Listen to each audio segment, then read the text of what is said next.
Shalom.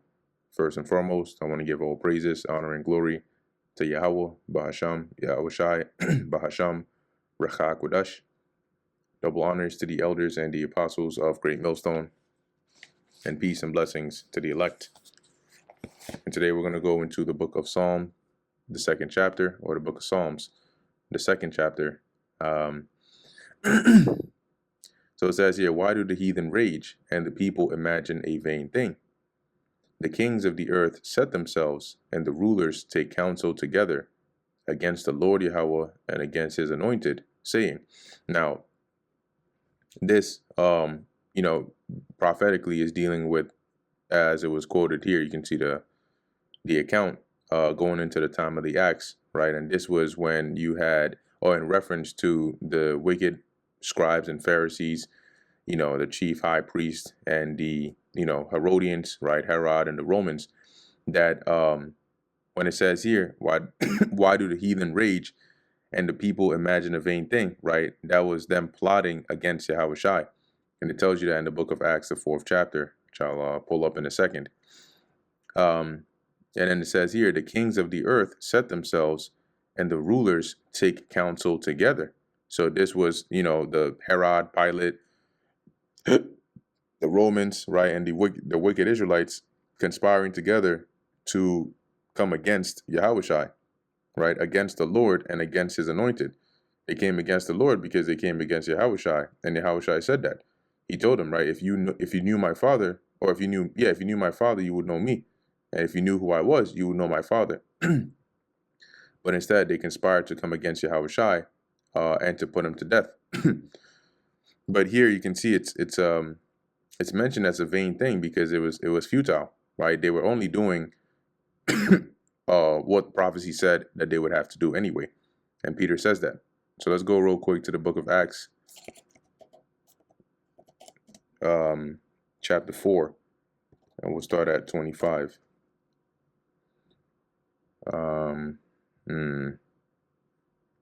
Okay, maybe I'll start at 21. So this is after Peter and John, when they were going to go into the temple to pray, they saw the man that was lame, and then they healed him, right? Peter healed him. And so when news of this got out, the wicked scribes and Pharisees, the chief priests, they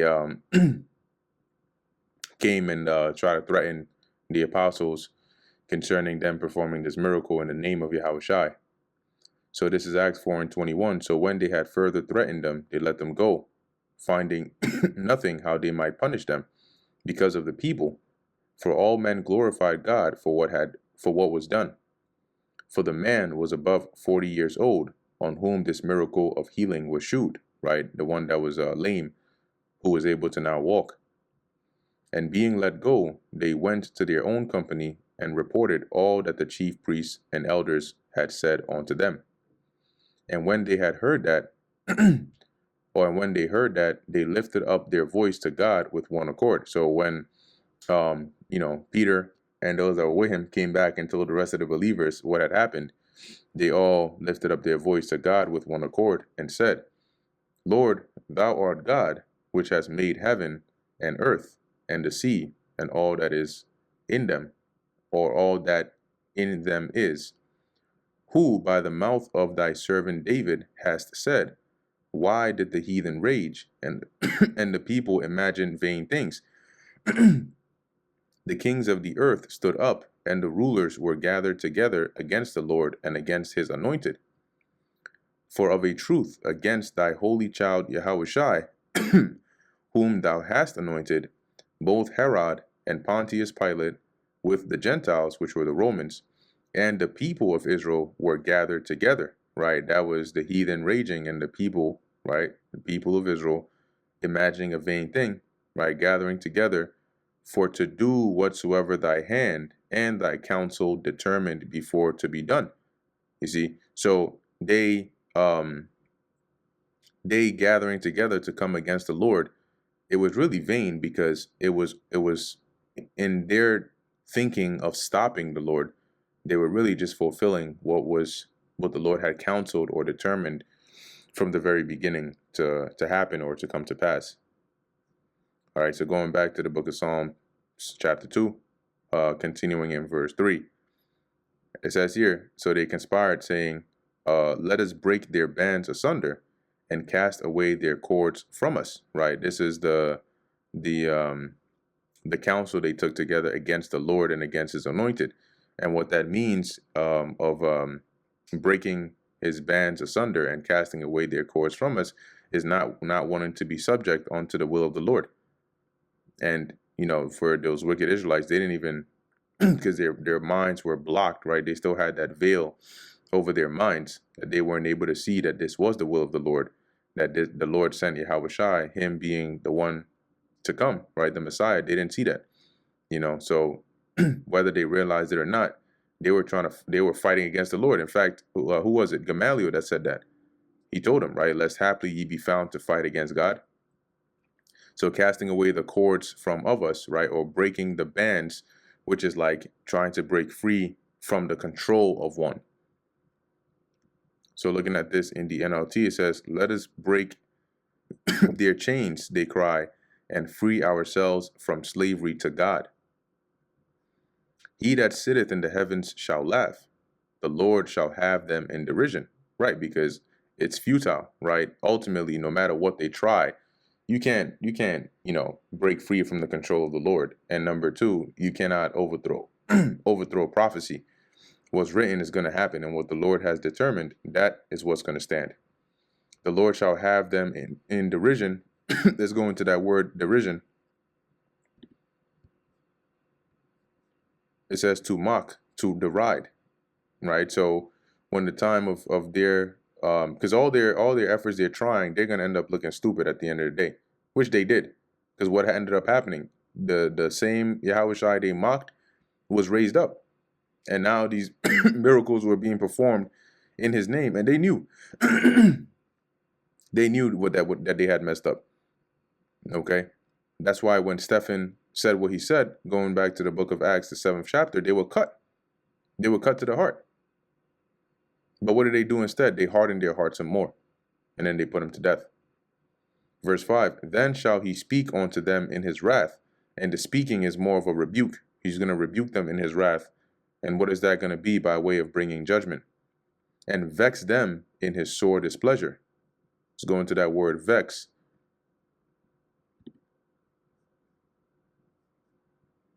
To disturb, to alarm, to terrify, to be afraid, to be nervous, to dismay. That's what the Lord is going to do, right? By way of judgment.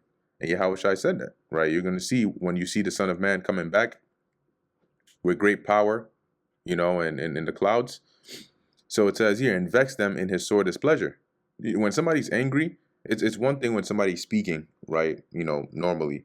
But when they're very, very angry and you can see it, like they're blatantly pissed off, you want to be careful what you say, because it's through the anger that somebody has that they might go from words to physical actions very quickly.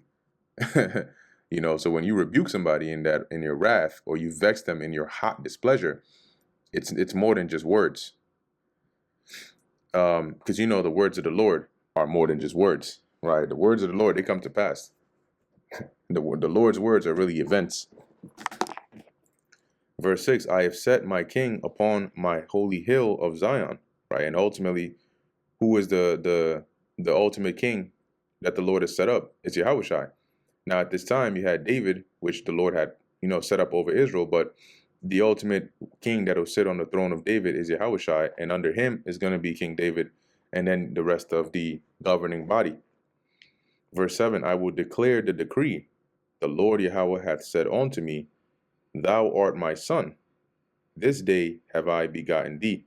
Now, there are some verses in here as we continue to go through the book of Psalms that where David is speaking in the spirit, all right, or he's singing, or, when he writes these Psalms, it's in the spirit. So there are Psalms in here where though he's saying it, it's not really talking about him.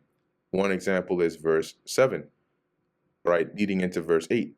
So in verse 7, as he says, I would declare the decree that was given by who? The Lord, right? The Lord hath said unto me, Thou art my son. This is in reference to Yahushai, the Messiah.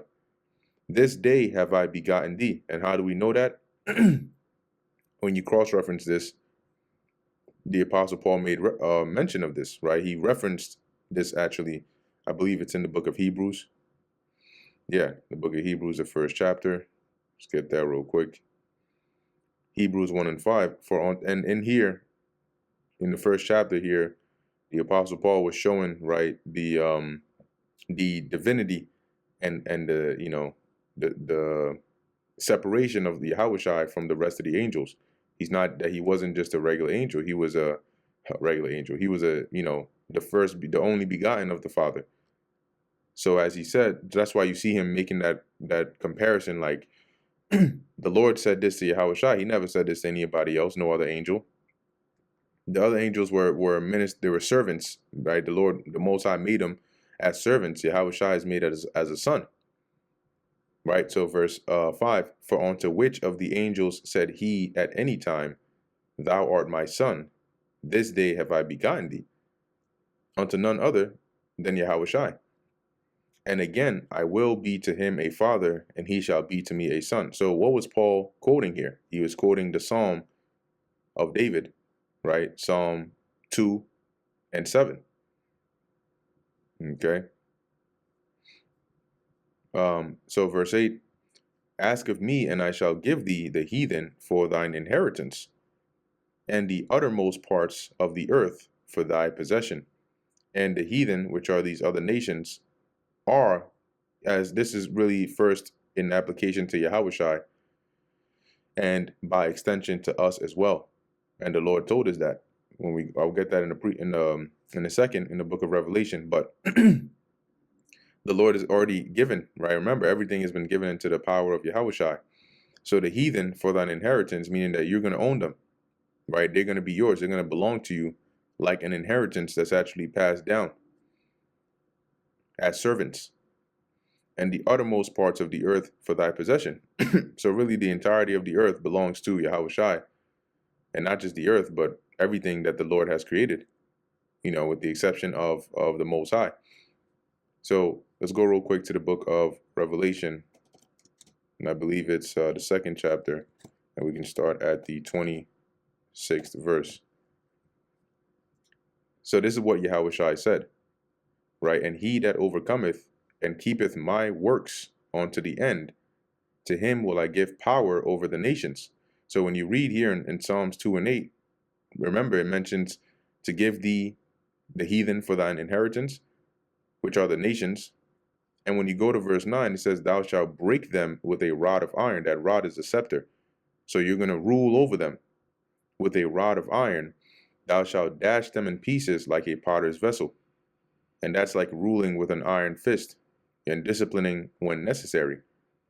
So this was a decree, right, and a blessing that was given to Yahushai.